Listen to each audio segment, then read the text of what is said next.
amigos, seguimos con su programa La Voz de Detallista. Ahora vamos a tocar otro tema internacional que está en la palestra y que es muy penoso.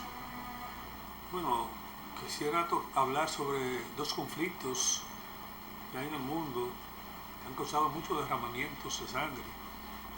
Uno de ellos es la guerra entre Rusia y Ucrania, que ya lleva más de dos años, casi 2 años, y ha provocado muchos miles de muertos, cientos de miles de muertos. Y ese conflicto cada día se ha ido agudizando y pasando de etapa en etapa, de etapa en etapas, y no sabemos hasta dónde va a llegar.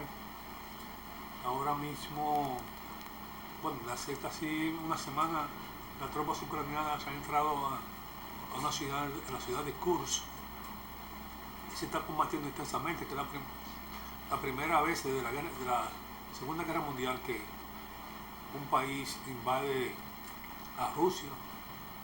Rusia, como ya sabemos, en febrero del 2023 invadió Ucrania por una de las guerras más, yo digo la guerra más estúpida, porque en ese momento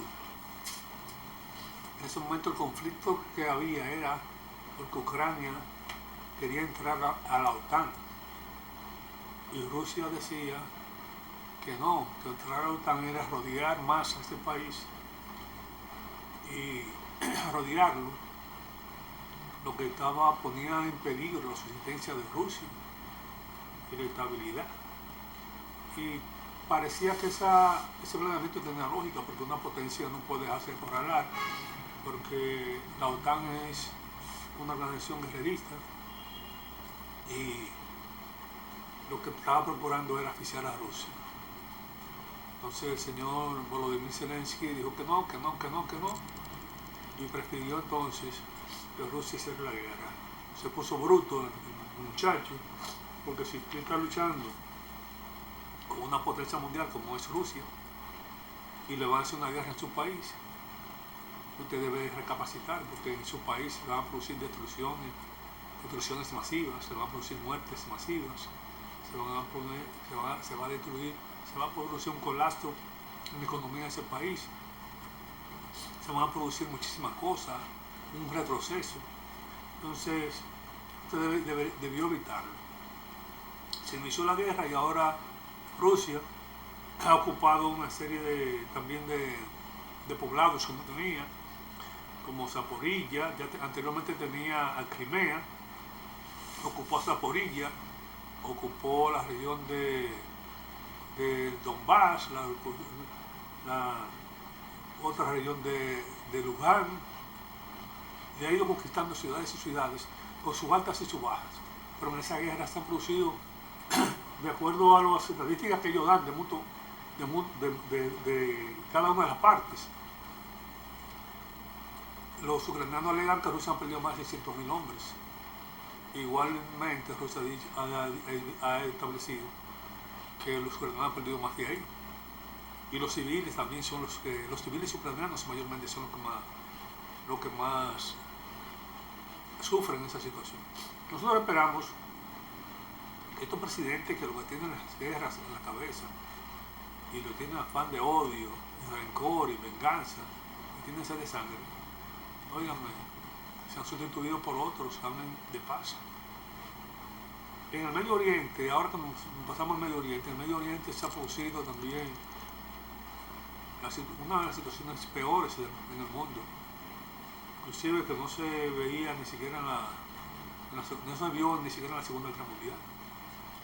Es el conflicto entre Hamas y Israel. Los israelíes, independientemente de que la gente alega que el 7 de octubre del 2023 el grupo Hamas produjo una acción bélica en ese país que ocasionó 1.200 muertos, y alegan que ese fue el detonante para que Israel invadiera esa nación y casi la destruyera y ha provocado más de 40.000 muertos. Pero realmente el conflicto no se originó ahí, el conflicto se originó hace más de 70 años, porque los israelíes han estado oprimiendo sistemáticamente a los palestinos. Y lo ha ido tomando ese terreno, rompiéndoles las casas, ocupándoles, haciendo asentamientos, matando. Y los palestinos han respondido de la manera que ellos han podido. Entonces una más forma de que no la comparto fue la acción que hicieron, que yo le llamo la inundación del Al-Aqsa, de hacer una acción militar dentro de Israel. El señor Benjamín Netanyahu, que es el primer ministro de Haití, ese no ha habido forma de que pueda recapacitar. Todo el mundo le ha dicho que pare la matanza, eso lo ha dicho Joe Biden, el presidente de Estados Unidos, se lo ha dicho hasta Donald Trump, se lo ha dicho que Donald Trump es mucho más sionista que Joe Biden, se lo han dicho la Unión Europea, la ONU, todo el mundo. En su país, en Israel hay actualmente el 65% de los israelíes quiere paz y tranquilidad y quiere el regreso de los secuestrados, que hay hasta ahora, todavía quedan 109 secuestrados, pero este señor no hay forma de que entienda y que pueda buscar la paz, e inclusive está totalmente opuesto a que haya dos estados, uno israelí y un palestino, y que puedan vivir en tranquilidad. Él entiende que los palestinos deben vivir bajo la opresión, bajo la dirección, bajo la vigilancia, bajo el control de los israelíes. Entonces es un país ahí, Gaza o por Palestina, es un pedazo de tierra donde la gente no tiene esperanza. La única condición y quizá decisión que deben hacer los palestinos o que hacen es de que nacen como coger un fusil para tratar de liberarse. Entonces, yo comparto el criterio de que Israel tiene derecho a vivir en paz, en tranquilidad, como alegan muchos de ellos, que hacen constantemente marchas y protestas para exigir la paz. Entiendo eso, pero también entiendo que los palestinos también son seres humanos. Los seres humanos somos iguales entre todos y tenemos los mismos derechos. Y tienen que vivir ambos en tranquilidad y paz. Pero Israel ha estado gobernado últimamente por la ala más radical y más derechista que ha existido en esa nación.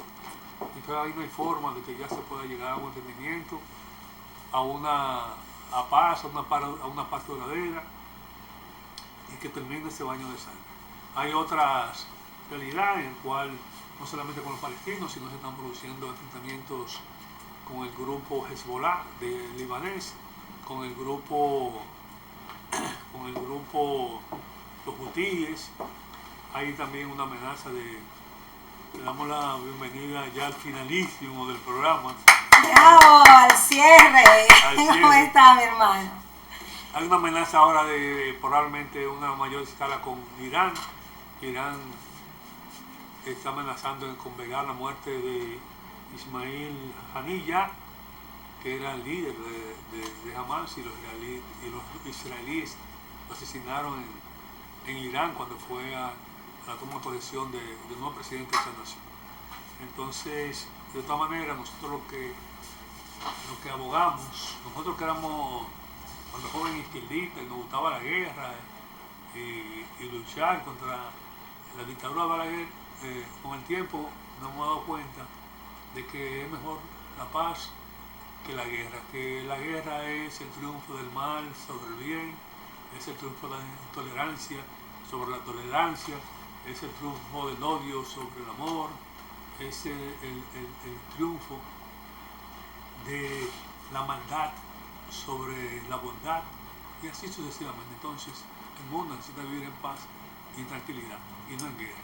Realmente abogar por la paz y buscar conciliar las diferencias entre países es lo idóneo, pero hay intereses también. Hay deudas de sangre, deudas históricas, y también tenemos que reconocer que donde hay algún tipo de recurso económico, natural, donde la naturaleza premia, a unos con petróleo, a otros con quizás tener terrenos que son más hóspitos, son codiciados por otros países, unos que quieren desterrarlos. No sé si tú recuerdas cuando estudiábamos historia que decían que las potencias se perpetuaban, o sea, se expandían o tenían más poder mientras más terrenos conquistaban. Y ahora nosotros nos ponemos a pensar si es terreno, si realmente son esos intereses los que buscan realmente pues sangre, o sea, llevar consigo inocentes por delante, porque son muchos los que mueren. No mueren los combatientes, no se mueren los combatientes, matan combatientes, pero también se mueren. Lo más perjudicado son las poblaciones. Eso es así, y económicamente la desbastan. Pero en Palestina es un terror, es un genocidio muy grande. Pero si tú te pones a pensar, David, no es solo en Palestina, sí. No es solo en Palestina, vámonos a llevar los 5 minutos. No solo en Palestina, en estos días pues le estuvieron haciendo una entrevista que fue bastante sentida, yo la vi un poquito tarde en la noche al Papa Francisco, donde hablaban si se estaba viviendo como los albores de una tercera guerra mundial. Y él dice que de manera escalonada se está encaminando a eso, porque ahora la gente busca más la guerra que la paz. Claro, fíjate, por ejemplo, creo que yo hablaba hace antes de llegar, la situación en Rusia. ¿Cómo es posible, por ejemplo, que la OTAN esté rodeando a Rusia con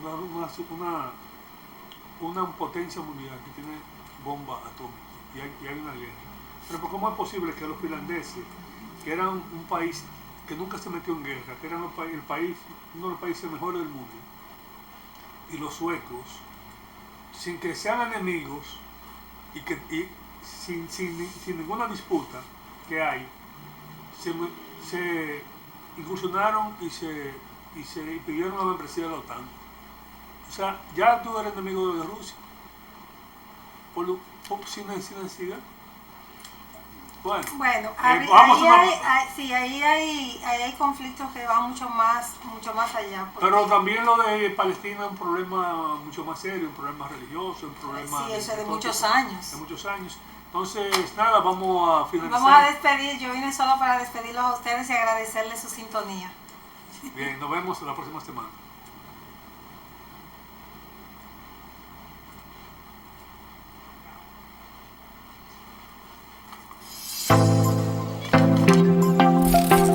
Estás viendo Telecanal 28, televisión a tu medida.